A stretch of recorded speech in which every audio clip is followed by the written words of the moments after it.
Bonjour Fungamel, je suis très content de te retrouver à cette nouvelle vidéo. J'ai été conduite à cet endroit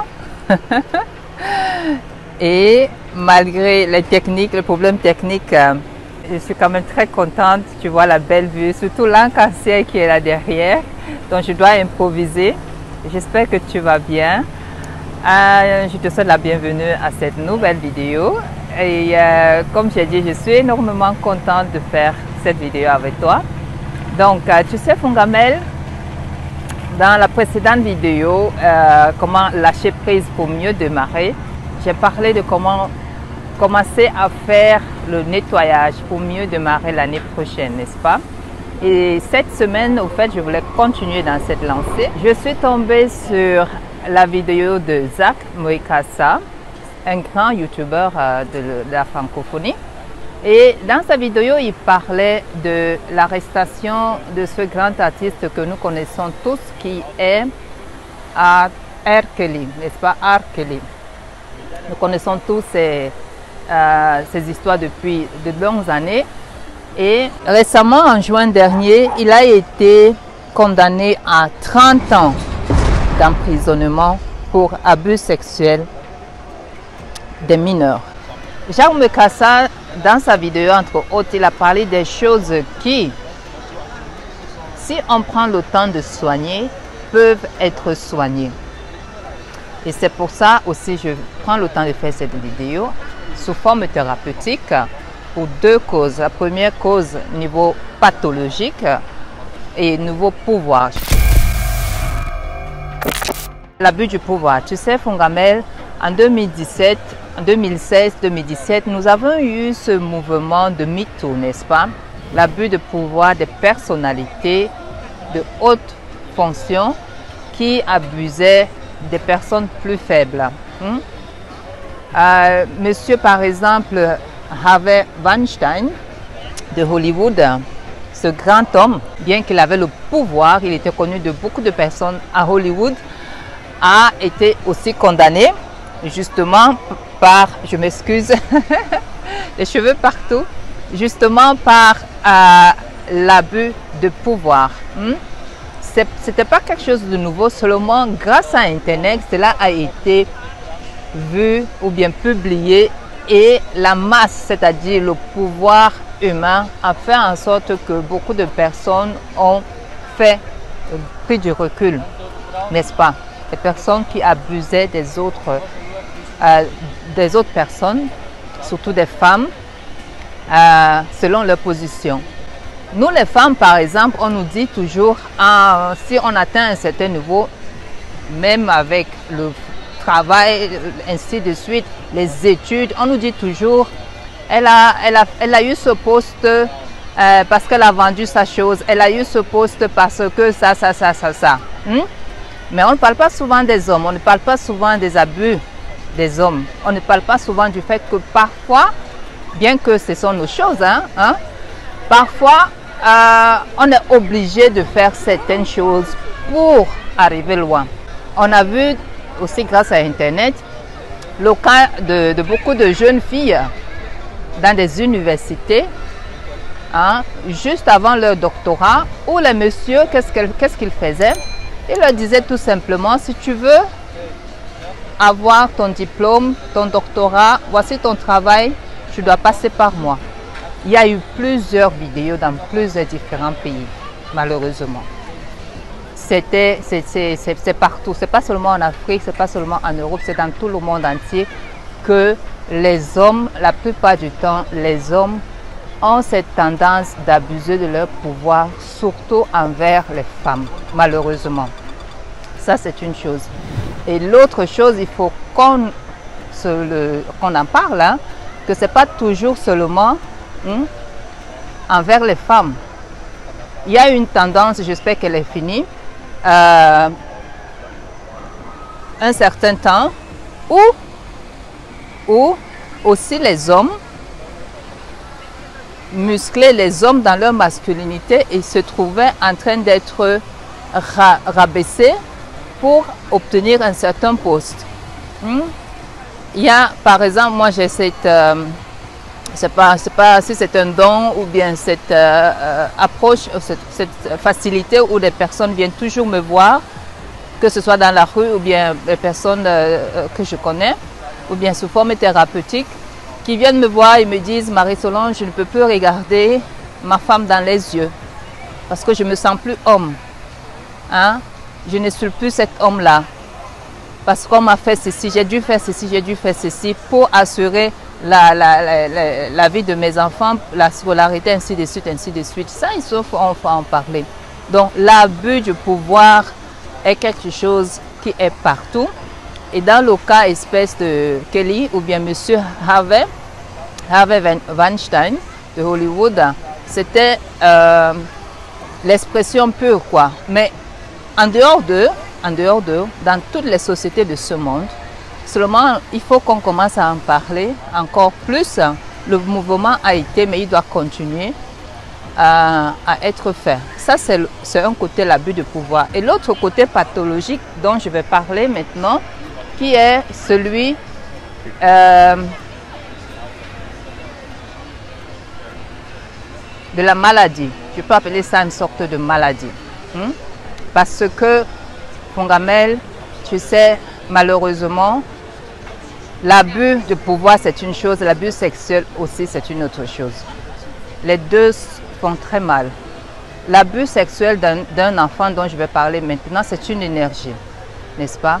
Donc, quand, dans le cas par exemple de R. Kelly, pour ceux qui ont lu son histoire, qu'est-ce qui s'est passé? Il a bien raconté qu'à l'âge de 8 ans, lui aussi avait été abusé sexuellement, à l'âge de 8 ans. À l'âge de 8 ans. Et entre parenthèses, merci au soleil qui revient, merci. Oh my gosh. Je t'ai attendu longtemps.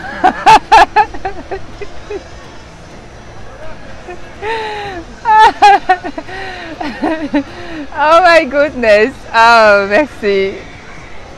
Thank you. Pour le cas d'espèce, par exemple, R. Kelly, pour l'exemple de R. Kelly, ou en général dans l'abus sexuel, qu'est-ce qui se passe? Tu sais, Fongamel, nous sommes tous faits à base de l'énergie. Toi et moi, nous sommes énergie. Tout ce qui existe sur cette terre est l'énergie. Donc, l'énergie positive ou bien négative. Quand une personne, un adulte, prend cette énergie et la met sur un enfant, qu'est-ce qui se passe avec cet enfant? La plupart des cas, tu verras que la plupart des personnes qui abusent d'autres sexuellement, eux aussi ont été abusés sexuellement. Au moins 90%.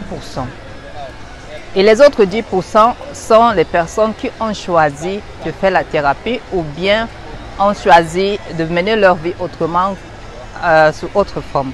Quand on abuse un enfant sexuellement, lui par exemple, c'est un traumatisme. Hein? On doit se rappeler que le traumatisme, c'est par là, 7 ans, 6 ans, 5 ans, ainsi de suite.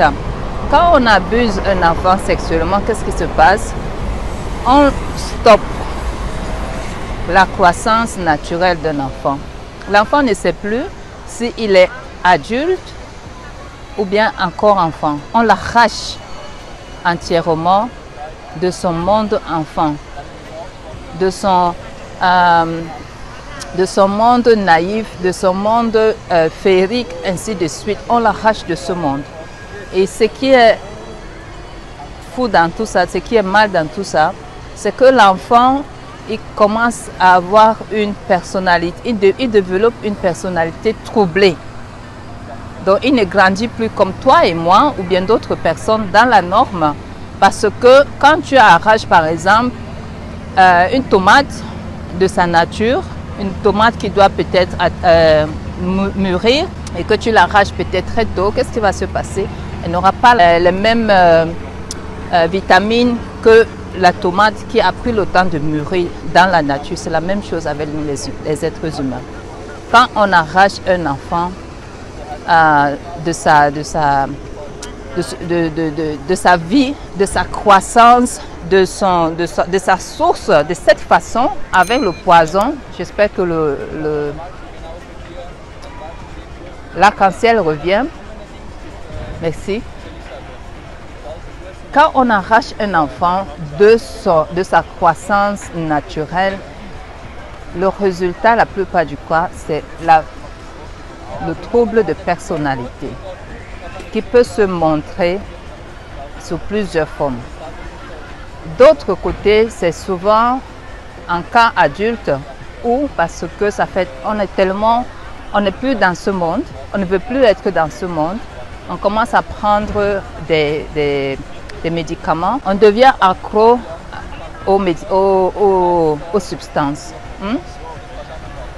Moi, j'avais, à l'époque où je commençais, avant même d'être thérapeute, mon premier travail, j'avais une collègue de service une blanche, je dois préciser, une blanche qui, à l'âge de environ aussi celle de R. Kelly, elle c'était encore un peu plus tôt, malheureusement, elle avait été abusée sexuellement par presque tous les membres de sa famille. Oui, ses frères, ses oncles, ses cousins, ainsi de suite. Et le pire, c'est que quand elle en parlait à ses parents, personne ne voulait la croire. Donc, ce qu'elle a fait à l'âge adulte, c'est de devenir grosse. Elle avait développé comment dirais-je, des moyens pour survivre, entre autres, prendre du poids pour se protéger et autre chose, malheureusement, pour survivre. Parce que elle ne vivait plus. Elle me disait tout le temps, je dois toujours survivre et vivre avec les membres de la famille. Et entre autres, juste pour préciser, pour Gamel, les abus sexuels arrivent très souvent au milieu de la famille, par des personnes qu'on connaît, par des personnes qui connaissent très bien la famille. Ça, c'était juste une parenthèse pour faire vraiment très attention. Donc, pour revenir à la pathologie, quand on subit en tant que victime, parce que là, ce sont des victimes, étant enfant, on ne peut pas se défendre, on est une victime. Quand un adulte vient mettre ce poison sur un enfant, l'enfant, s'il ne prend pas le temps de guérir ou bien de prendre soin de lui, il va automatiquement donner cela à d'autres personnes étant adulte, ce qui est le cas entre autres de R. Kelly, ce qui est le cas aussi entre autres des personnes qu'on dit psychopathes, qu'on appelle psychopathes, on ne sait pas où ça a commencé, c'est ce qui est entre autres beaucoup d'autres cas de personnes qui malheureusement n'ont pas pris le temps de soigner cela. Par exemple, R. Kelly, je ne sais pas, je ne connais pas son entourage connaissait son problème, mais ils ne l'ont pas aidé, je ne sais pas, je ne peux pas dire, parce que sinon il ne serait pas là en prison, ou bien lui-même, il n'a pas eu la chance ou bien pris le temps de soigner cela. Donc maintenant, pour connaître ces causes, c'est la plupart du cas, la plupart de ces causes, la plupart de ces maladies, la plupart du temps, ça commence à l'enfance et si on ne prend pas le temps de les soigner, ça continue à l'adulte. Donc, pour Gamel, c'est aussi un travail, un appel à toi. C'est la même chose au niveau de l'abus du pouvoir. C'est une énergie qu'on donne à une personne. Je ne veux pas parler en tant que seulement pour les Africains, parce que c'est dans tout le monde entier. Une personne qui abuse d'un autre, qui veut souvent aussi rabaisser l'autre personne. Souvent, ce sont des hommes qui sont forts dans leur masculinité, qui sont au top, et qui sont très beaux, qui sont très, tu vas les voir, juste pour les rabaisser, juste pour leur rendre, je ne sais pas moi quoi, parce que ce ne sont pas les femmes, ce ne sont pas des hommes, ils ne deviennent plus les hommes, ils ne deviennent plus les femmes. Quand une personnalité est troublée à ce niveau, on commence à rechercher sa personnalité, on commence à rechercher qui on est parce qu'on est complètement perdu. On ne se sent plus. On ne se sent plus en tant qu'homme. On ne se sent plus en tant qu'humain. Et ça, c'est vraiment, vraiment très difficile. Donc, ça, ce sont les sources ou bien des raisons ou bien les niveaux pathologiques qui se développent après, dû, n'est-ce pas, à ces, malheureusement, choses ou bien des manques de prise de, comment dirais-je, maîtrise de soi, prendre le temps de travailler sur soi et entre autres, et comme l'autre cause pathologique, parce que beaucoup de ces personnes, elles souffrent des maladies comme de la dépression, elles souffrent des maladies de toutes formes pathologiques, troubles mentaux, troubles de personnalité et autres, et j'en passe. Et même dans les relations, ces personnes ne peuvent pas, si elles ne prennent pas de l'aide, elles ne peuvent pas rester dans une relation. Tellement leur corps, leur essence, pas âme en tant que telle, mais humainement, c'est dérangé. C'est dérangé. Mais ce n'est pas eux. Hein? C'est pas eux. Parce que quand je vais passer maintenant au niveau de comment on peut s'en sortir, des solutions. Tu sais, Fongamel, avant cette période de coaching, une personne qui allait chez un thérapeute ou bien une thérapeute était considérée comme ou bien une personne qui allait voir un psychologue, on disait qu'il était malade. Mais aujourd'hui, grâce naturellement au développement personnel, grâce à Internet, grâce à beaucoup de choses, c'est plus relax. On n'a plus tendance à aller consulter un coach parce qu'on ne se sent pas bien. Aller voir un coach, aussi niveau business, aller voir un coach, ainsi un psychologue, parce que quelque chose en soi ne va pas très bien. Donc, si toi qui regardes cette vidéo, nous sommes tous des humains. Si tu connais une personne qui a des troubles de ce niveau-là, qui a été physiquement abusée sexuellement, il faut prendre soin de la personne, lui donner des conseils et à la fin, c'est à la personne de décider si elle va prendre le temps de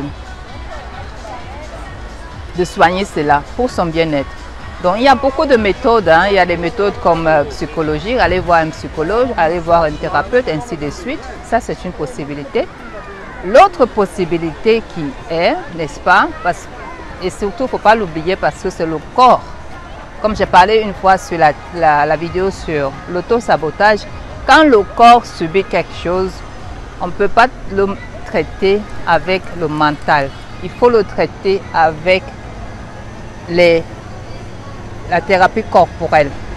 Donc, il faut chercher une thérapeute qui pratique aussi la thérapie corporelle pour soigner la personne. N'est-ce pas?